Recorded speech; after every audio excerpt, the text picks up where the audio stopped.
নমস্কার বন্ধুরা, আরবিপি চ্যানেলে আপনাদের সকলকে জানাই স্বাগতম। চলে এসেছি শুভ বিবাহের নতুন একটি পর্ব নিয়ে। হ্যাঁ বন্ধুরা, আজকের পর্বে শুরু থেকে আপনারা দেখতে পাবেন সুধা তেজ ঘুমিয়েছে কিনা সেটা সে চেক করতে লাগে, কারণ তার তো রাতে সব মিষ্টিগুলো বানাতে লাগবে। তার জন্য সুধা রান্নাঘরে চলে যায় মিষ্টিগুলো বানানোর জন্য। অন্যদিকে দেখা যায় ঝিনুক, বিজিত আর কোয়েলিও সুধাদের বাড়ির বাইরে এসে দাঁড়িয়ে থাকে। মানে তারা তো ঠিক করেছিল যে সুধাকে তারা মিষ্টির আয়োজনগুলো দিয়ে দেবে আর সে রাতারাতি সেই মিষ্টিগুলো বানিয়ে ফেলবে। জিনিসপত্র তো নিয়ে এসেছে, কিন্তু মেইন কারণটা হচ্ছে তারা বাড়িতে যেতে পারছে না। আর কি করেই বা যাবে, বাইরে তো সিকিউরিটি গার্ড দাঁড়িয়ে আছে। এমন সময় দেখা যায় তেজের ভাই মানে সমুদ্র, সে বাগানে পায়চারি করছে। এরপর তার ভাইকে দেখে ঝিনুক সমুদ্রের গায়ে একটা ঢিল ছুঁড়ে মারে। তখন সমুদ্র তো দেখে ফেলে। তখন সমুদ্র বলে, আপনি এত রাতে এখানে কি করছেন? তখন কোয়েলি বলে, আচ্ছা বিজিত, ঝিনুক কি করতে চাইছে বলতো? এরপর বিজিত বলে, আরে ওটা তেজের ছোট ভাই, তুই দেখ না ও কি করে। এরপর ঝিনুক সমুদ্রকে ইশারা করে বলে সিকিউরিটি গার্ডদেররা যে দাঁড়িয়ে আছে তাদেরকে একটু দূরে সরিয়ে দিতে। এরপর সমুদ্র এসে সিকিউরিটি গার্ডদের বলে, আচ্ছা আপনারা তো অনেক কাজ করেছেন, এখন আপনারা গিয়ে একটু চা খেয়ে নিন। এরপর ঝিনুক সমুদ্রকে বলে, আমি না আপনাকে খুব মিস করছিলাম, আপনাকে দেখার জন্য একদম ছটফট করছিল। ঝিনুক সমুদ্রের সাথে এখানে ফ্লার্ট করা শুরু করে দেয়। আর এই ফাঁকে বিজিত আর কোয়েলিকে হাত দিয়ে ইশারা করে সুধার কাছে চলে যেতে। এরপর কোয়েলি আর বিজিত তো সুধার কাছে পৌঁছে যায়। সুধাকে গিয়ে সেই মিষ্টির সব আয়োজন সে দিয়ে দেয়। এইদিকে ঝিনুকও সমুদ্রের দিকে তাকিয়ে এক সমানে সে হেসে যায়। আর ঝিনুক সমুদ্রের সাথে এদিক ওদিক কথা বলতে লাগে। ঝিনুক সমুদ্রকে বলে, আপনি তো বিয়ের সময় আমাকে কত সুন্দর ছবি তুলে দিয়েছেন, তার জন্য আপনার জন্য এই চকলেটটা রইল। এরপর ঝিনুক বিজিতকে বলে, আচ্ছা আপনি কি আমাদের বাড়িতে আসতে পারেন না? এখন তো ওটা আপনাদের বাড়িও। অন্যদিকে আমরা তো দেখলাম যে বিজিত আর কোয়েলি সুধার কাছে মিষ্টির আয়োজনগুলো তুলে দিয়েছিল, আর সাথে করে সে লিস্টটাও দিয়ে দেয় যে কী কী বানাতে হবে। এরপর কোয়েলি বলে, এখন আমাদের কোনো চিন্তা নেই, দায়িত্বটা যখন তোর কাছে দিয়েছি তাহলে নিশ্চিত যে এটা হয়ে যাবে, কারণ তুই তো জানিস ওর চাকরিটা চলে গেলে আমাদের বিয়েটা তো কেউ দেবে না। এরপর সুধা বলে, তুই একদম চিন্তা করিস না, আমি রাতের মধ্যেই সব সেরে ফেলবো। আর এইদিকে সমুদ্র ঝিনুকের সাথে হেসে হেসে কথা বলছে। সমুদ্র বলে, আপনি আমায় মিস করছিলেন? তখন ঝিনুক মনে মনে বলে, ধুত, আপনাকে মিস করতে যাব? তখন ঝিনুক বলে, হ্যাঁ খুব মিস করছিলাম। আবারও সে নাটক শুরু করে দেয়। আর এই ফাঁকে কেয়া আর বিজিত সেখান থেকে চলে যেতে চায়। তখন ঝিনুক বলে, আচ্ছা আমি এখন আসি। তখন সমুদ্র বলে, তাহলে আমি আপনাকে বাড়ি পৌঁছে দিয়ে আসছি। তখন ঝিনুক বলে, না না, আমি একাই চলে যেতে পারবো। আর ঝিনুকের না করাতেই তখন কেয়া আর বিজিতকে পেছন দিক দিয়ে দেখে ফেলে। তখন সমুদ্র বলে, দাঁড়ান দাঁড়ান, আপনারা কোথায় যাচ্ছেন? আর এই ব্যাপারটা কি বলুন তো? তখন ঝিনুক বলে, আপনার রাতের আইডিয়াটা না খুব ভালো, চলুন আপনার সাথে এই রাতের আকাশটা না হয় দেখবো। আমি স্কুটি চালাবো, আপনি না হয় আমার পেছনে বসবেন, কিন্তু আপনাকে একটা শর্ত মানতে হবে। তখন সমুদ্র বলে, কি শর্ত? অন্যদিকে দেখা যায় সুধা রান্নাঘরে মিষ্টির আয়োজন করতে শুরু করে দেয়। আর সুধা এটা বলে, আমাকে ভোর হওয়ার আগেই সব মিষ্টিগুলো বানিয়ে সারিয়ে ফেলতে হবে। আর এমন সময় সুধার হাত থেকে একটা বাসন পড়ে যায়, আর সেই বাসনের আওয়াজ পেয়েই তেজের ঘুম ভেঙে যায়। আর তখন তেজ ঘুম থেকে উঠে দেয়, বলে যে উনি আবার পালিয়ে যাননি তো? এরপর দেখতে পায় যে না, সুধা সেখানেই শুয়ে আছে, মানে যেখানে রোজ সুধা ঘুমোতে যায়। আর সুধা সেখানে একটা বালিশ চাপা দিয়ে সেটাকে মুড়িয়ে রেখে গেছিল। আর তেজ তো ভাবে সুধাই সেখানে শুয়ে আছে। এরপর তেজ বলে, না উনি তো ঘুমিয়েই আছেন। আর এটা দেখে তেজও ঘুমিয়ে পড়েন। পরে আমরা দেখতে পাই ঝিনুক সমুদ্রকে নিয়ে স্কুটি নিয়ে বেরিয়ে পড়েছে। তখন ঝিনুক সমুদ্রকে বলে, আচ্ছা আপনাদের বাড়ির মেয়ে বউরা কাজ করলে এত সমস্যা কি? তখন সমুদ্র বলে, না আসলে আমাদের বাড়ির মেয়ে বউরা কেউই কাজ করে না। আর আপনার ঠাম্মি যদি এটা জানতে পারেন যে আপনি রাতে বের হয়েছেন তাহলে। এরপর সমুদ্র বলে, ভুলেও এ কথা মুখে আনবেন না। ঝিনুক বলে, আপনি ওনাকে এত ভয় পান কেন? তখন সমুদ্র বলে, ভয় পায় না, আসলে উনি ভালোর সাথে ভালো আর খারাপের সাথে খারাপ। আপনার ঠাম্মি যদি জানতে পায় আপনি এই রাতে একা স্কুটি নিয়ে বেরিয়ে পড়েছেন, আপনি স্কুটিটা একটু আস্তে চালান। এরপর ঝিনুক ব্রেক ধরলে সমুদ্র ঝিনুকের কাছে এসে পড়ে। আর এভাবেই একে অপরের দিকে দুজনে তাকিয়ে থাকে। আর অন্যদিকে দেখা যায় সুধা এক এক করে সব মিষ্টিগুলো বানিয়ে ফেলছে। আর সমুদ্রও ঝিনুকের শর্তে রাজি হয়ে গেছিল। শর্তটা এটাই ছিল যে যা হচ্ছে সে যেন কাউকে কিছু না বলে। পরের দিন সকালে দেখা যায় সমুদ্র সবাইকে পিছনের দরজা দিয়ে নিয়ে আসে, মানে বিজিত, কেয়া, ঝিনুক তারা সবাইকে নিয়ে আসে।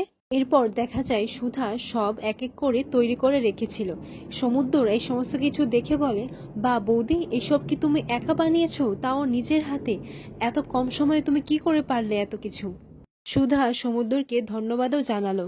এরপর সুধা বিজিতকে বলে, এটা ধরো, এখানে বর্বর মিষ্টি, প্রজাপতি মিষ্টি, হরতকি মিষ্টি, এরপর পদ্ম নিমকি, গাত্রহরিদ্রার মিষ্টি, ক্ষীরের কেক, আর রয়েছে শঙ্খ মিষ্টি। চিত, এখানে এক এক করে সবকিছু নাম্বারিং করা আছে। এরপর সমুদ্র বলে, এক রাতে তুমি এই সমস্ত কিছু বানিয়ে ফেললে? তখন ঝিনুক বলে, আমার দিদির না 5G'র থেকেও বেশি ফাস্ট। এরপর সমুদ্র বলে, সত্যি এরকম একটা ট্যালেন্টকে বাড়িতে বসে নষ্ট করা যায় নাকি? এরপর সুধা সমুদ্রকে আবারও ধন্যবাদ জানায়। এরপর সুধাকে বলে, বৌদি, তোমার এই দেওর তোমার পাশে সব সময় থাকবে। এরপর বিজিত সমস্ত কিছু দেখে নেয়। দেখে নিয়ে সুধাকে বলে, এই নে সুধা, তোর প্রথম পারিশ্রমিক। এরপর ঠাম্মির আওয়াজ শুনতে পাওয়া যায়। সুধা বলে, ঠাম্মি হয়তো ঘুম থেকে উঠে গেছে। এরপর সবাই জিনিসপত্র নিয়ে সেখান থেকে চলে যায়, মানে বিজিত, কেয়া তারা সবাই চলে যায়। এরপর ঠাম্মির আওয়াজ পেয়ে সুধা ঠাকুরঘরের দিকে গেলে ঠাম্মি সুধাকে বলে, এই কাক ভরে ওঠে এই সমস্ত কিছু মিষ্টি তুমি বানিয়েছো? এরপর সুধা বলে, হ্যাঁ ঠাম্মি। এরপর তরিতা বলে, আচ্ছা দিদিভাই, আজকে তো সেরকম কিছু নেই গো, তাহলে তুমি এত মিষ্টি কেন বানিয়েছো? এরপর সুধা বলে, আসলে আমার ঠাকুরের জন্য ভোগ বানানোর ইচ্ছে ছিল, তাই বানিয়েছি। এরপর চিকু শুনে বলে, আচ্ছা কই কই দেখি, এগুলো কি মিষ্টি গো? এরপর সুধা চিরকুটকে বলে, এখানে প্রজাপতি মিষ্টি, শঙ্খ মিষ্টি আরো অনেক আছে। ঠাম্মি বলেন, তুমি বেশ ভালো করেছো, আজকে গজানন খুব খুশি হবে। এরপর তেজের মা বলে, দেখো বৌমা কত মিষ্টি বানিয়েছে বলো। এরপর তেজের বাবা বলে, হ্যাঁ মিষ্টি তো বানিয়েছে, গজাননও খুশি হবে বটে, কিন্তু রোজ রোজ এরকম ভাবে কত কি বানালে, মিষ্টি যদি বানায় তাহলে কত দুধ, কত চিনি আর ক্ষীর নষ্ট হবে বলো তো, আর কত খরচও তো বাড়বে, তাই না? এই কথা শুনে ঠাম্মি বলে, আহ বড় খোকা, বড় নাত বৌমার যখন ইচ্ছে হয়েছে তখন সেইটা বানিয়েছে, আর বাড়ির বউ যখন বাড়ির কাছে মত দিয়েছে তাহলে সেটাই দেখো না, কি এসব হিসেব শুরু করেছো, চিনি, আটা, ময়দা এইসব। এরপর জ্যোৎস্না বলে, সকাল সকাল এইসব বানায় কি করে, এসব বানাতে তো অনেক সময় লাগে। তখন তরিতা জ্যোৎস্নার পাশে এসে বলে, হ্যাঁ গো ঠাকুরজি, আমিও তো সেটাই ভাবছি, এগুলো এত তাড়াতাড়ি করে কি করে বানালো। এরপর দেখা যায় সমুদ্র এসে সুধাকে ইশারা দিয়ে বলছে যে কাজ হয়ে গেছে।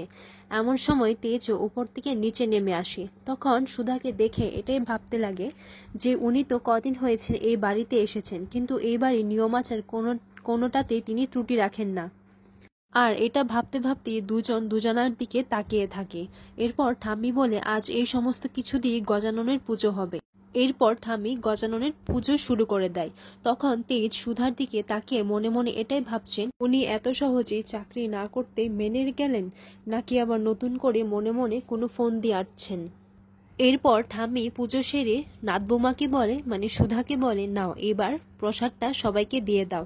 এরপর সুধা সবাইকে এক এক করে প্রসাদটা দেয়, আর ওর হাতের বানানো প্রসাদ খেয়ে সবাই প্রশংসা করে। সবাই তো এটাই বলে, মিষ্টিগুলো খেয়ে তো বোঝাই যাচ্ছে না যে এগুলো বাড়িতে বানানো হয়েছে, পুরো একদম দোকানের মতো হয়েছে। তখন তেজের বাবা বলে, হ্যাঁ এগুলোতে তো অনেক মিষ্টি আর চিনি লেগেছে, কতটা খরচ হয়েছে বলো তো। এরপর তেজের মা বলেন, আপনি আবার শুরু হয়ে গেলেন।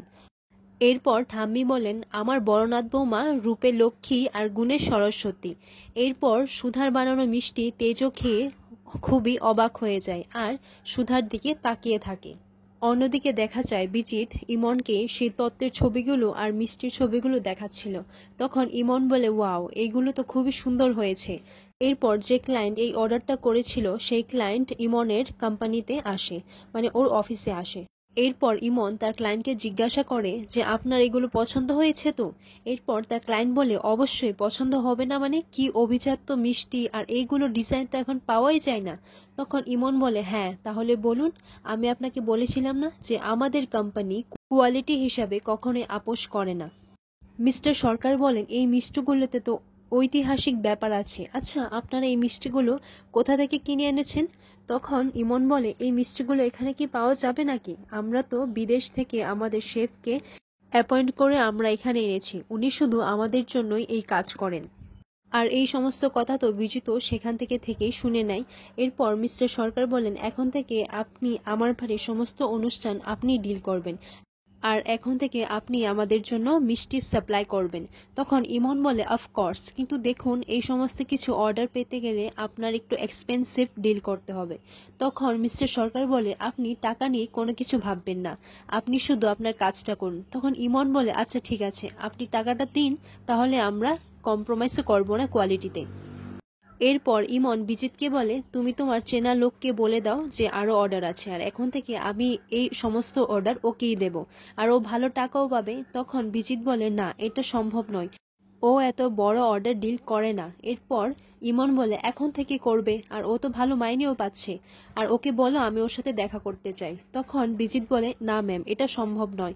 এরপর ইমন বলে, আমি একটা ময়নাকে ডাকতে চেয়েছি, আর এই সামান্য ময়না নাকি আসতে পারবে না। অন্যদিকে দেখা যায় সুধা আর তার মা, মানে শাশুড়ি মা আর মেজো মা সবাই মিলে গল্প করছে। এমন সময় জ্যোৎস্না ঠাম্মিকে এসে বলে, আচ্ছা ঠাম্মি, আমি একটু মন্দির হয়ে আসি। এরপর ঠাম্মি বলে, ও মা, কালই তো তুমি মন্দিরে গেলে, আর রোজই তো তুমি মন্দিরে যাচ্ছ, কই আমরা তো প্রসাদই পাই না। তখন জ্যোৎস্না বলে, আসলে শুকনো প্রসাদ তো, তাই দিতে একটু দেরি হয়ে যায়। আচ্ছা, আমি আজকে গিয়ে প্রসাদটা নিয়ে আসব। তখন ঠাম্মি বলে, আচ্ছা বেশ, তুমি সুধাকে নিয়ে যাও, আর দূর থেকে, মানে রান্নাঘর থেকে সুধা সবটা দেখতে পাই। এরপর জ্যোৎস্না বলে, না ঠাম্মি, আমি তো একাই যেতে পারবো। এরপর ঠাম্মির একটু চাউনিতে জ্যোৎস্না ভয় পেয়ে বলে, আচ্ছা ঠিক আছে, ও যাবে। এরপর সুধা তৈরি হয়ে যায়। এরপর সুধা আর জ্যোৎস্না দুজনেই মন্দিরে চলে যায়। তখন জ্যোৎস্না সুধাকে বলে, তুমি না আসলেও পারতে। এরপর সুধা যখন বলে, না, তুমি তো রোজই এই মন্দিরে আসো, আর এই মন্দির তো জাগ্রত, এই মন্দিরের দর্শন পাওয়াটাও খুব ভাগ্য। যখন তারা মন্দিরে যাবে তখন মন্দিরের গার্ড আটকে দেয়। সেই গার্ড দাদা বলে, আজকে তো মন্দির বন্ধ, আপনারা কেন এসেছেন? এরপর সুধা জ্যোৎস্নার দিকে অবাক হয়ে তাকায়। জ্যোৎস্নাকে বলে, আচ্ছা দিদি, তুমি তো রোজই মন্দিরে আসো, তাহলে কি তুমি জানো না যে মন্দির যে আজকে বন্ধ? এরপর জ্যোৎস্না বলে, না, ও মিথ্যে কথা বলছে, সরো আমি গিয়ে দেখছি। এরপর সিকিউরিটি গার্ড দাদা বলেন, না না, আজকে মন্দির বন্ধ। জ্যোৎস্না বলে, আমি তো রোজই আসি, তাহলে? এরপর সেই গার্ড দাদা বলে, আপনি রোজ আসেন, তাহলে আপনি এটা জানেন না যে আজকে মন্দির বন্ধ? আর এটা তো অনেক আগের থেকেই। এরপর সুধা জ্যোৎস্নার দিকে অবাক হয়ে তাকিয়েই থাকে। এরপর জ্যোৎস্না সুধাকে নিয়ে গাড়ির কাছে চলে যায়। সুধাকে গাড়ির সামনে দাঁড় করিয়ে জ্যোৎস্না বলে, আচ্ছা তুমি এখানে দাঁড়াও, আমি মন্দিরের পিছনটা একটু দেখে আসছি, যদি মন্দির খোলা পাওয়া যায় কিনা। তখন সুধা বলে, আমি যাব না। তখন জ্যোৎস্না বলে, না, তোমার যাওয়ার দরকার নেই, তুমি এখানেই থাকো।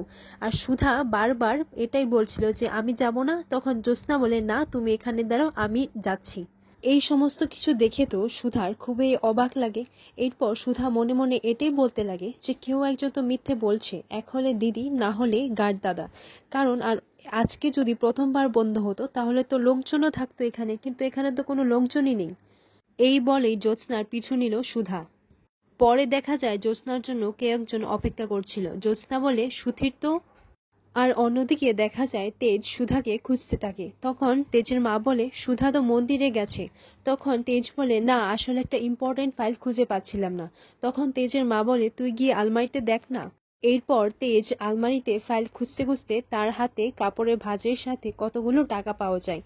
টাকাগুলো পেয়ে তেজ এটাই বলে, ওনার কাছে এতগুলো টাকা কোথা থেকে এসেছে। তেজ মনে মনে এটাই বলতে লাগে, সুধা কি লুকোতে চাইছেন।